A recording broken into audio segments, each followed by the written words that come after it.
100 కోట్ల ఆస్తిపై కన్నేసిన వర్షిని. 100 కోట్లు అని ఏందనుకుంటున్నారా? అది ఎవరో కాదు, అఘోరి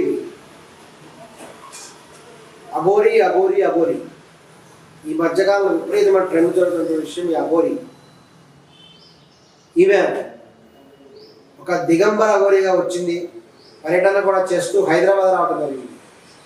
హైదరాబాద్లో జరిగిన ముత్యాలమ్మ సంఘటనలో ఈమె తన యొక్క శక్తిని కూడా చూపించింది. అప్పటి నుంచి కూడా విపరీతంగా కూడా పాపం అయింది. తెలంగాణలో ఆమె ఎంత బాగా చేసినప్పటికీ కూడా వివిధ పర్యటనలో ఆమె కొన్ని చేదనుభవాలు కూడా ఎదుర్కొంది. మెయిన్గా ఆంధ్రాలో అఘోరిని ఆదరించారు, కానీ పోలీసులు ఆమె పట్ల కూడా తగినటువంటి చర్యలు కూడా తీసుకున్నారు. ఆమె ఆ విధంగా దిగంబరంగా లోపలికి ఎలా చేయకుండా కొన్ని బట్టలు కట్టి పంపించడం, ఈ విధంగా కూడా చేయడం జరిగింది. కానీ తెలంగాణలో మటుకు అఘోరికి విపరీతమైనటువంటి పాపం కూడా ఉంది. ఈ సందర్భంలో ఈ పర్యటన చేసినటువంటి అఘోరి కూడా కుంభమేళాకి వెళ్ళొచ్చి ఆంధ్రప్రదేశ్కి వచ్చినప్పుడు ఈ యొక్క పర్యటనలు కూడా చేస్తున్నప్పుడు ఆమెను ఒక చోట ఆమెను అడ్డుకున్నారు. అడ్డుకునేటువంటి సందర్భంలో ఆమె కొంచెం ఇబ్బందికరమైన పరిస్థితి ఎదుర్కొనే సమయంలో ఈ శ్రీవర్షిణి అనేటువంటి అమ్మాయి కూడా ఆమె దగ్గరికి వెళ్ళింది. ఆమెకు తగినటువంటి సహాయం చేసింది. అంతే అద్భుతమైనటువంటి మహిమను ఆమె చూపించింది.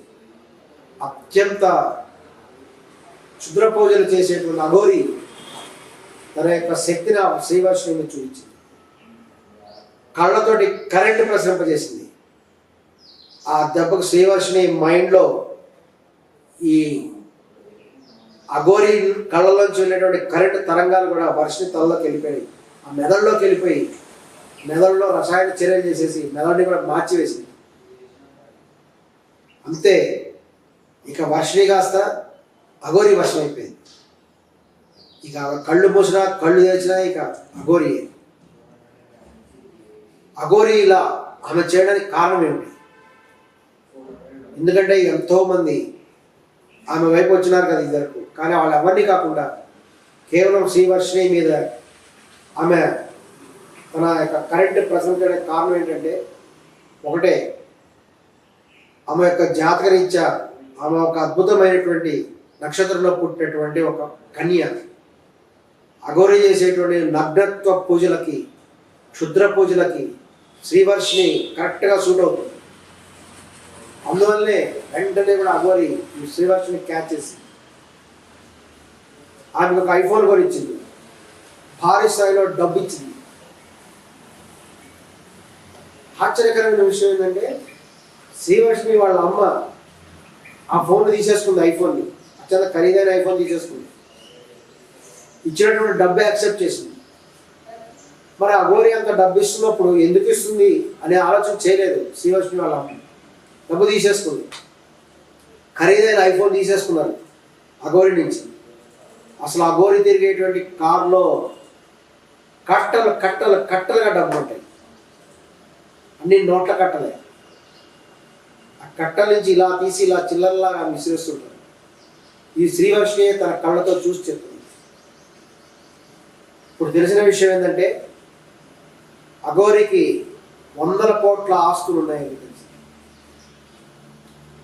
ప్రముఖ hero Prabhas, rebel star Prabhas గారి ఇంటి పక్కనే అఘోరికి ఇల్లుందంట. దాదాపు 10 కోట్ల రూపాయల పైన వాల్యూ చేస్తున్నారు. అంతేకాకుండా అనేక ప్రదేశాల్లో కూడా ఆమెకి కొన్ని ప్రాంతాల ఆస్తులు కూడా ఉన్నాయని తెలిసింది. ఇక ఆమె దగ్గర మొత్తం డబ్బే, నోట్ల కట్టలు. ఇదంతా ఎలా సాధ్యపడింది? మన దేశంలో చాలా స్పష్టంగా తెలుసు. కాటన్ బట్టలు ధరించేటువంటి వాళ్ళు కాకి బట్టలు చెప్పిన మాటలు వింటారు. కాకి బట్టలు ధరించేటువంటి వాళ్ళు ఖద్దరు చెప్పినట్లు వింటారు. ఖద్దరు బట్టలు ధరించే వాళ్ళు కాషాయ బట్టలు చెప్పేవాళ్ళు. కాషాయ బట్టలు కూడా ధరించేవాళ్ళు అసలు దిగంబరంగా ఉండేవాళ్ళు మాటలు. అదే అఘోరి పవర్. ఆ దిగంబరంగా ఉండి అత్యంత శక్తివంతమైనటువంటి అఘోరి అనేక శక్తివంతమైన పూజలు చేస్తుంది. ఇది వాస్తవం. శవాలను తింటూ ఆ యొక్క శవాలెంబడి తిరుగుతూ శ్మశానంలో పడుకుంటూ ఈ విధమైనటువంటి పూర్తి సుఖాలను త్యజించేటువంటి ఈ అఘోరి అత్యంత శక్తివంతమైనటువంటి పూజలు చేస్తుంది. ఈ విషయాన్ని కూడా హై స్థాయిలో ఉండేటువంటి ఈ యొక్క ఖద్దరు బట్టలు ధరించే వాళ్ళు ఎక్కువ నమ్ముతున్నారు. ఖద్దరు బట్టలు అంటే ఎవరో తెలుసా? రాజకీయ నాయకులు, సినిమా ఇండస్ట్రీకి చెందినటువంటి వాళ్ళు కూడా ఈ యొక్క అఘోరి అంటే ఆమె శక్తిని నమ్ముతున్నారు. ఇది వాస్తవం. అందువల్లే ఆమెకు ప్రభాస్ ఇంటి దగ్గర ఆమెకు ఇల్లు ఉందని చెప్తారు. ప్రభాస్ గారు కూడా అఘోరి చేత పూజ చేయించుకున్నారు అని కూడా ఒక రూమర్ ఉంది. ఈ విషయం కూడా త్వరలో మనకు తెలుస్తుంది. ఇంకా అనేక మంది రాజకీయ నాయకులు అయితేనేమి, అనేక మంది సినిమా వాళ్ళు అయితేనేమి ఈ అఘోరి చేత అనేక క్షుద్ర పూజలు చేయించుకోవడం ద్వారా, కన్యత్వ పూజలు చేయించుకోవడం ద్వారా, దిగంబర పూజలు చేయించుకోవడం ద్వారా ఎంతో లాభం పొందారు, తాము అనుకున్నవి సాధించారు అనేటువంటిది కూడా వీరికి. ఇప్పుడు ఈ అఘోరి అనేటువంటి ఆమె వర్షం తీసుకొని వెళ్ళిపోతే ఆమె మీద కేసు పెట్టదండి. అఘోరి మీద కేసు పెట్టినా కానీ ఈ శ్రీవర్షిని తను మేజర్ కాబట్టి ప్రస్తుత సుప్రీంకోర్టు తీర్పు ప్రకారం ఒక మేజర్లు అనేటువంటి వాళ్ళు వారి ఇష్టం వచ్చిన చోట ఉండొచ్చు, వారు తోచినట్టు చేయొచ్చు. కాబట్టి ఈ చట్ట ప్రకారం కూడా శ్రీవర్షిని అనేటువంటి అమ్మాయి ఆమె సాఫ్ట్వేర్ ఇంజనీర్ ఏ చదువు చదివినా సరే అఘోరి దగ్గర ఉండటం చట్ట ప్రకారము కరెక్టే. కానీ ఈ యొక్క శ్రీవర్షిని యొక్క తల్లిదండ్రులు కూడా అఘోరి ఆస్తి మీద కన్నేశారు. అఘోరి దగ్గర నుంచి డబ్బు లాగాలి అనేటువంటి ప్లాన్లో ఉన్నారు. అందుకనే ఇమీడియట్గా కూడా ఈ యొక్క శ్రీవర్షిని అఘోరి దగ్గర నుంచి లాక్ వచ్చేసారు. వీళ్ళు వెళ్ళి గుజరాత్ దగ్గర ఉన్నటువంటి ఈ యొక్క అఘోరి పక్కన పెట్టినటువంటి వర్షిని దగ్గరికి వెళ్ళి అక్కడ స్థానిక పోలీసులకు చెప్పి, వాళ్ళకి అక్కడ తెలుగు రాదు కాబట్టి బాగా అక్కడ భాషా సమస్య ఉంది కాబట్టి వాళ్ళు బలవంతంగా వర్షిని లాక్ రావడం జరిగింది. వాళ్ళ టార్గెట్ ఒకటే, వర్షిని లాక్ వస్తే అఘోరి ఖచ్చితంగా వస్తుంది, అఘోరి వస్తే ఆమె కోట్ల రూపాయలను కూడా తీసుకోవచ్చు. ఇదే ప్లాన్.